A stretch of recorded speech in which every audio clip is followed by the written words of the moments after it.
আসসালামু আলাইকুম প্রিয় দর্শক, আমি আছি শ্যামবাজার বনলতা বাণিজ্যালয় থেকে। হুট করে ইন্ডিয়ান সরকার পেঁয়াজের শুল্ক প্রত্যাহার করলো। পেঁয়াজের বাজার অনেকটাই কমে গেছে।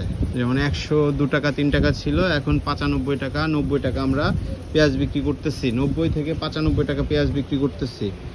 হুট করে পেঁয়াজের শুল্ক আমদানি কমিয়ে দেওয়ার কারণে বাজার কমে গেল। কেউ যদি পেঁয়াজ কিনতে চান আমার হোয়াটসঅ্যাপ নাম্বারে যোগাযোগ করবেন, এবং কেউ যদি কমিশনে পেঁয়াজ পাঠাতে চান সেক্ষেত্রে আমার হোয়াটসঅ্যাপ নাম্বারে যোগাযোগ করবেন। এখন সামনে পেঁয়াজের বাজার কি হবে দেখতে হবে মাত্র। হুট করে কিছু বলা যাবে না, কি হবে না হবে বাজার দেখলে বোঝা যাবে। আতঙ্কের উপরে আছে, হয়তো বাজার বাড়তেও পারে, হয়তো বাজার কমতেও পারে, কনফিউজড। এর মধ্যে কিছু সঠিকভাবে বলা যাবে না। আর রসুনের বাজার তো অধিক বেশি, এটা বিক্রি করতেছি 92, 192, এটা বিক্রি করতেছে 190, ওটা 190। এবং নাটোরের কিছু রসুন আছে ভালো মানের, সেগুলো বিক্রি করতেছে 200, 205। এই যে সামনে দিয়ে রসুনের বাজার অত্যাধিক বেশি, এগুলো 200, 200, 205 এর মধ্যে বেচা কেনা করতেছি রসুন আমরা। কারো লাগলে অবশ্যই আমার হোয়াটসঅ্যাপ নাম্বারে যোগাযোগ করবেন।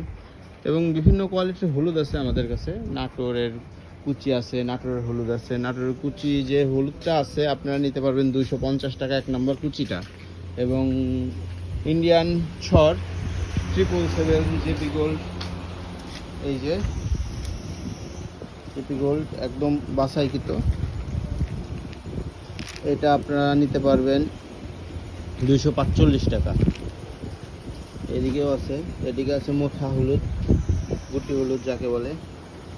এটা হচ্ছে আপনার মোথা হলুদ হচ্ছে 240 টাকা।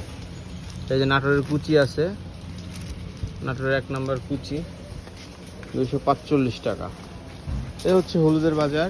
এবং পেঁয়াজের বাজার সম্পর্কেও আপনাদের বলেছি। ভালো থাকবেন সবাই। আমি সবসময় আপডেটটা দেওয়ার চেষ্টা করব।